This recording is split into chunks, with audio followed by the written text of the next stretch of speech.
ನಾವಿವತ್ತು ಡಿನಿ ಆಫೀಸ್ಗೆ ಬಂದಿದ್ವಿ.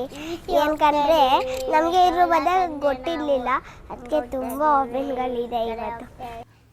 ಅವ್ರಿಗೇನಂತ ಅನಿಸಿದೆ ಆಫೀಸ್ ಬಗ್ಗೆ, ಅದ್ರ ಬಗ್ಗೆ ಡಿ ಸಿ ಆಫೀಸ್ ಅಲ್ಲಿ ಕರ್ಕೊಂಡು ಹೋಗಿದೆ. ಎಲ್ಲ ಆಫೀಸ್ಗಳನ್ನು ಎಲ್ಲೆಲ್ಲಿ ಏನೇನು ಇದೆ, ಡಿ ಸಿ ಆಫೀಸ್ ಒಂದು ಸರೌಂಡಿಂಗ್ಸಲ್ಲಿ ಏನೇನಿದೆ ಅಂತ ನಾನು ತೋರಿಸ್ತಾ ಇದ್ದೆ.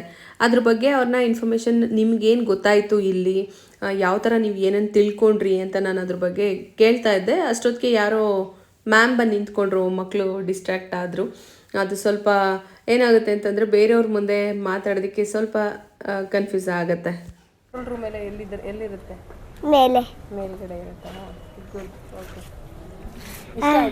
ಇಷ್ಟ ಆಯ್ತು.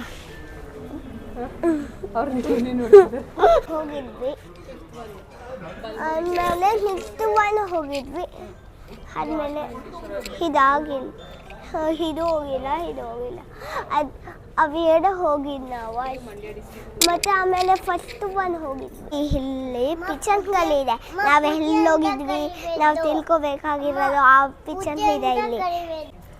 ಓಕೆ, ನೆಕ್ಸ್ಟ್ ವಿಡಿಯೋದಲ್ಲಿ ಸಿಗೋಣ. Thank you. ಯಾರಾಗ್ತೀರಾ ಡಿ ಸಿ? ಅನನ್ಯ, ನೀನು ಡಿ ಸಿ ಆಗ್ತೀಯಾ?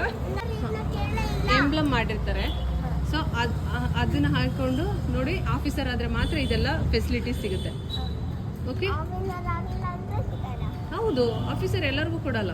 ನೀವು ಚೆನ್ನಾಗಿ ಓದಿ ನಿಮ್ಗೆ ಒಳ್ಳೆ ಇದ್ದಿದ್ರೆ ಮಾತ್ರ ಕೊಡೋದು. ಮಕ್ಕಳನ್ನ ಹೊರಗಡೆ ಕರ್ಕೊಂಡೋಗಿ ಆದಷ್ಟು ಅವ್ರಿಗೆ ಒಳ್ಳೊಳ್ಳೆ ಇನ್ಫಾರ್ಮೇಷನನ್ನು ಕೊಡಬೇಕು. ಯಾವ್ದು ಮಾಡಬೇಕು, ಯಾವ್ದು ಮಾಡಬಾರ್ದು, ಯಾವುದು ಒಳ್ಳೆಯದು, ಯಾವುದು ಕೆಟ್ಟದ್ದು ಅನ್ನೋದ್ರ ಬಗ್ಗೆ ಅವ್ರಿಗೆ ತಿಳುವಳಿಕೆ ಬೇಕಾಗುತ್ತೆ.